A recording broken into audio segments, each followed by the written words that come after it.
तो ईरान के gas field पर जिस तरह से इजराइल ने हमला किया, उसके बाद जंग और भीषण होती चली जा रही है। नमस्कार, मैं हूं नीलू और इसी बीच हम आपको बता दें कि इजराइल ने बुधवार को ईरान स्थित दुनिया के सबसे बड़े गैस फील्ड पर हमला किया। साउथ पार्स गैस फील्ड पर हमले से बौखला ईरान ने खाड़ी देश के तेल और गैस फील्ड पर जवाबी हमले किए। कतर की सरकारी ऊर्जा कंपनी ने बताया कि उसकी मुख्य गैस सुविधा पर ईरानी हमले में भारी नुकसान हुआ, क्योंकि ईरान ने पहले ही कह दिया था कि उसके गैस फील्ड पर हमला हुआ है। अब वो बड़े हमले की तैयारी, चाहे वो सऊदी अरब हो या फिर यूएई हो, हर जगह वो करने की तैयारी कर रहा है और उसने ये हमला कर दिया, जिसमें बड़ा नुकसान कतर को हुआ है। कतर एनर्जी ने बुधवार को एक बयान में रास लफान इंडस्ट्रियल सिटी में हमले की पुष्टि की है। वहीं सऊदी अरब में ईरानी हमलों के बीच में ही रोक दिया गया है। बताया जा रहा है कि कुछ मिसाइलों को इंटरसेप्ट किया गया है। इधर कतर के गृह मंत्रालय ने भी रास लफान में आग लगने की सूचना दी और उसकी तस्वीरें भी सामने आई है, जहां पर आग की बड़ी बड़ी ऊंची ऊंची लपटें उठती दिखाई दे रही है। इसी शहर में दुनिया की सबसे बड़ी एलएनजी उत्पादन सुविधा मौजूद है। कतर एनर्जी ने बताया कि आग पर काबू पाने के लिए तुरंत आपातकालीन प्रतिक्रिया टीमों को तैनात कर दिया गया है। कंपनी ने सुविधा के अनुसार व्यापक नुकसान की जानकारी भी दी है कि किस तरह का नुकसान वहां पर हुआ है, लेकिन उसने साथ साथ ये भी कहा है कि किसी के हताहत होने की कोई खबर फिलहाल नहीं आई है। देखिए, अगर कतर के इस गैस फील्ड की बात की जाए तो दुनिया भर में यहां से गैस भेजा जाता है और कह लीजिए कि भारत में भी यहां से अच्छा खासा गैस भेजा जाता है। अब ऐसे में अगर गैस फील्ड पर हमला हो रहा है, और ये हमला तो अभी सिर्फ कतर में है, बताया जा रहा है कुछ और ईरान के निशाने पर गैस फील्ड है अलग अलग जगहों पर, चाहे वो सऊदी अरब हो, कतर हो, बाकी जगह हो, उन सब पर इस वक्त ईरान की नजर है। और ईरान ने कह दिया था कि अगर हमारी एनर्जी फैसिलिटी पर आप हमला करेंगे तो फिर आपको बड़ा खामियाजा उठाना पड़ेगा। और इजराइल ने जिस तरह से हमला किया ईरान की गैस फील्ड पर, उसके बाद ईरान ने ताबड़तोड़ मिसाइलें दागी हैं और अब एक के बाद एक गैस फील्ड पर उसकी नजर है। और कतर की बात तो हमने बताई। रास लफान दोहा से 80 किलोमीटर उत्तर में स्थित बताया जाता है।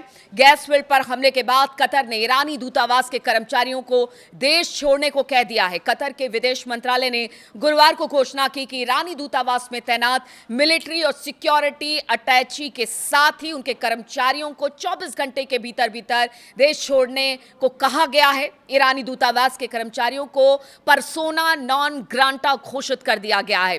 मंत्रालय ने बताया कि ईरान ने उस पर 5 बैलिस्टिक मिसाइलें दागी।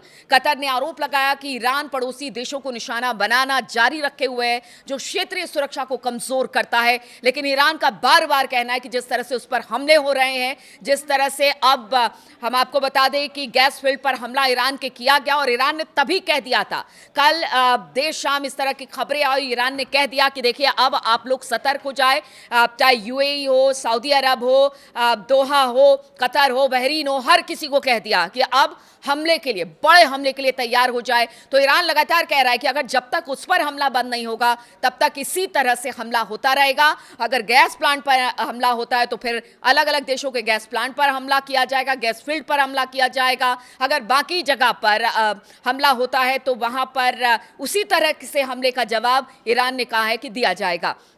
ईरान ने हमलों से पहले चेतावनी जारी की थी, जिसमें सऊदी अरब, जिस तरह से मैं आपको बता रही थी, यूएई और कतर में कई सुविधाओं को खाली करने को पहले ही ईरान ने कह दिया था। उसने कहा था कि आने वाले कुछ घंटों में इन जगहों पर हमले किए जाएंगे। और ये चेतावनी इजरायली वायुसेना के ईरान में एक गैस प्रोसेसिंग प्लांट पर हमले के बाद आई। ईरान की न्यूज एजेंसी है तस्नीम न्यूज, उसके अनुसार अगर बात की जाए तो साउथ पार्स गैस फील्ड पर ईरान के पेट्रोकेमिकल कॉम्प्लेक्स को निशाना बनाया गया। साउथ पार्स में दुनिया की सबसे बड़ी प्राकृतिक गैस फील्ड है।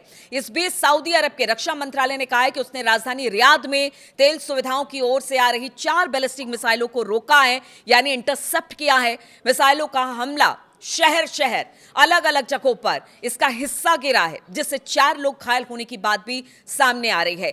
ईरान की टॉप लीडरशिप की बात की जाए, जिस तरह से अली लारेजानी या फिर सुलेमानी मारे गए, उसके बाद से लगातार ईरान हमले कर रहा है और उसका कहना है जिस तरह से इनकी हत्या की गई है, उस हत्या का जवाब लिया जाएगा। इसी बीच एक बड़ी खबर सामने आ रही है। अली लारिजानी के मारे जाने के बाद पहली बार मुस्तफा खamenei का बयान सामने आया है। उन्होंने कहा एक एक हत्या का बदला लिया जाएगा। आप समझिए, ये हत्या का बदला हो या फिर जिस तरह से ईरान पर हमले हो रहे हैं उसका बदला हो। लग रहा था कि टॉप लीडरशिप खत्म तो ईरान खत्म, लेकिन ऐसा कुछ नहीं हुआ है।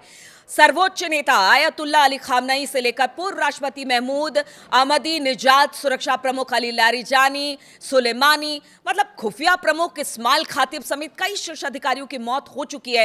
लेकिन इसके बावजूद भी ईरान युद्ध में बना हुआ है और ईरान इस वक्त भयंकर तबाही मचा रहा है। इस बीच ईरान के विदेश मंत्री सैयद अब्बास अराक्ची ने बुधवार को कहा कि अपने सबसे सीनियर सुरक्षा अधिकारी को खोने के बावजूद ईरान अपनी लड़ाई जारी रखेगा। उन्होंने कहा कि अमेरिका का ये युद्ध और हम पीछे नहीं हटने वाले हैं, यानी किसी तरह की कोई बातचीत नहीं होगी।